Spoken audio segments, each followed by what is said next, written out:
Welcome back to Boss Economics World, where we cut through the fluff and get to the real economic pain that you won't hear in your cushy office spaces or pipe dream academia debates.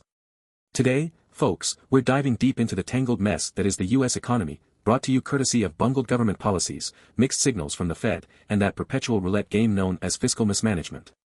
If you're feeling like the economy is living on borrowed time, buckle up, because you're on point. Prepare for another breakdown at how, once again, our policymakers have driven us into recession or something far worse. So what are we talking about today? Well, the Federal Reserve's latest pet project, the Core Personal Consumption Expenditures, PCE, price index, came in relatively modest for December 2024, rising by just 0.2% from last month. Sounds great, doesn't it? A perfect headline for the so-called cooling inflation, right? But please, let's not be fooled by these overpowering platitudes. That tiny 0.2% might seem like a win for careful planning and responsible policy, but really, it's nothing more than a band-aid on a gaping wound. The year-on-year figure of 2.8% is still above the Fed's 2% target. Meaning, inflation is starting to take root like a weed in your backyard that you keep trimming, but never actually pull out. It's still there, lurking, and only a matter of time before the structural problems show up as an FYI on your credit card statements, grocery bills, and rent hikes. Now, here comes the kicker, the part that affects you directly. Real disposable incomes barely budged for a second month in a row, and it's leaving millions of consumers in a bind. With wages flatlining and inflation eating into purchasing power, Americans are finding themselves turning into the world's most creative financial planners, digging into savings, taking out loans, racking up credit card debt. And here's the kicker, the personal savings rate fell to 3.8%, the lowest in 2 years. That's a flashing neon sign saying something's wrong, folks. This is way below the pre-pandemic average. To put it simply, if wages don't start rising faster than inflation, consumers are at risk of getting wrapped into a vicious cycle of debt and dwindling financial security. As Jeffrey Roach, chief economist at LPL Financial, elegantly put it, if incomes weaken further, the consumer's on a collision course with disaster. Alright, maybe he didn't say it exactly that way, but I'm paraphrasing because that's the cold, hard truth. We're walking out on a plank here, and the safety net looks flimsy at best. Now let's tackle the 800-pound gorilla in the room, the Federal Reserve and their interest rate strategy. Jerome Powell and company are still playing it safe, dangerously, holding rates steady as they wait for more progress on inflation before cutting rates further. Translation: they have absolutely no idea how this plays out. They're sitting on the bench, watching the economy limp on, afraid to make another move that sends everything off the rails. Oh, and lest we forget who's also sitting uncomfortably on the sidelines, Donald Trump. His policies, unpredictable as they are, have tossed uncertainty into the mix like an extra wrench into an already broken machine. The Fed's wary, indeed. The rate cuts may help stock markets and banks lick their chops at the prospect of lower borrowing costs, but the reality is, for the average consumer, it's a smug slap in the face. Their cost of living is rising faster than their incomes, and the Fed can't print money fast enough to stop those expenses from climbing. Even with the PCE inflation rate seemingly coming under control, here's the stark reality. Last quarter's data tells us inflation eased up, as the core PCE price gauge rose just 2.2% annually, the lowest since July. Job done? All clear, you ask? Nah. That's just the eye of the storm, my friends.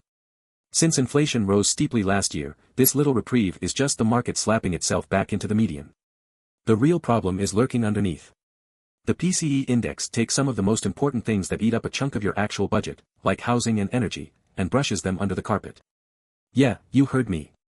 Oh, and by the way, core goods prices, according to the PCE report, fell by 0.24%, the most in a year. Again, so what? The major costs hurting you, the housing prices, health care, aren't budging. When your food and energy bills skyrocket but don't factor into the inflation metric, how exactly does the Fed think it's keeping inflation at bay? And then we hear them boast of the resilient labor market. Sure. They love referencing the strength of the US labor market as the reason not to tank interest rates further, but let's dissect that a bit. Beneath those stellar headlines about the ridiculously low unemployment numbers lurks the truth: real wage growth is non-existent, and many of those jobs are not high-paying quality work.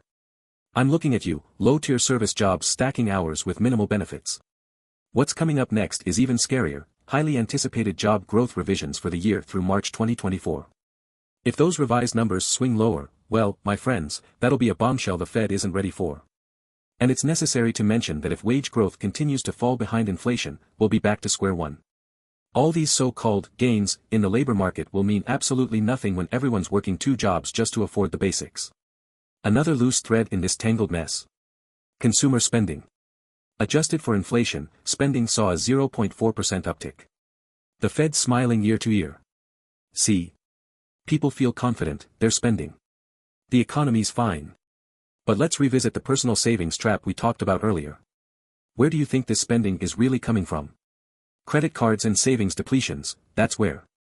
When you see consumer spending rising while savings rates are plummeting, do you know what that spells? Financial fragility. The kind where, when the tides turn, and they will, you'll see bankruptcies, debt restructuring, and foreclosures ticking north. Economic growth, as measured by GDP, rose by 2.3% in the fourth quarter, with personal spending driving much of this. But here's the kicker once again. What happens when the leverage runs out? Can Americans continue spending when incomes aren't keeping up with the cost of living? Growth is, for now, increasingly propped up by borrowed money. This is no sustainable boom, it's more akin to a borrowed time situation set up by bloated stimulus policies and debt splurges that will eventually need repayment. Alright, time to pull back from the numbers and lightly clank the brass tacks together for a second.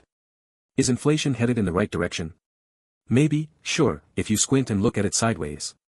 But underneath those glossy corporate earnings reports and soothing Fed assurances is a deeply insecure economy teetering on recessionary edges. Monetary policy failure, the Fed's chess moves are stuck in slow motion. They up rates to tame inflation, then, they're afraid they did too much. So they pause rate hikes indefinitely, waiting, but for what, exactly? To avoid economic catastrophe? Or have they no idea what's coming next? Government spending bloat, decades of reckless government spending, hand in hand with unsound fiscal management, have led the US to where we are today. The GDP can float all it wants on personal consumption for a couple of quarters, but rising interest on the growing national debt and fewer funds for innovation and infrastructure. What's really happening here is that the government's debt is passed on to you, guys. That slow decline in public health, infrastructure, and education isn't just politics, it's a symptom of a broken system, stoked by economic management gone awry. Wage stagnation and financial precarity, this is the American consumer story in 2025, we're seeing salary freezes amidst sky-high corporate profits. And as inflation continues its war of attrition on the average American's income, we face stagnated real wage growth alongside a coming debt implosion that might swallow whatever recovery the Fed hoped for. So, where does this leave us? We're in an economy juggling with inflation's cool off, but doing it without addressing the bigger structural imbalances. The Federal Reserve remains trapped in a policy limbo, confronted with an impossible choice. How much longer can they turn up the heat on regular folks and still avoid a full-blown economic disaster? Meanwhile, on the street level, Main Street is dipping into savings, delaying major purchases, and tiptoeing deeper into debt just to maintain a standard of living. Let's stop pretending inflation is under control when it's anything but, and wage growth. Far from adequate. The US economy may look stable at a glance, but it's built on a rickety scaffolding of unsound policy, debt, and dangerous stagnation in real income. And no fancy Fed speeches or headline economic data massages will change that reality. Thank you, folks, for tuning into Boss Economics World. This debate is far from over, so hang tight for another round of economic carnage unleashed by your friendly neighborhood central bankers and government officials. Stay sharp, because apparently, they aren't.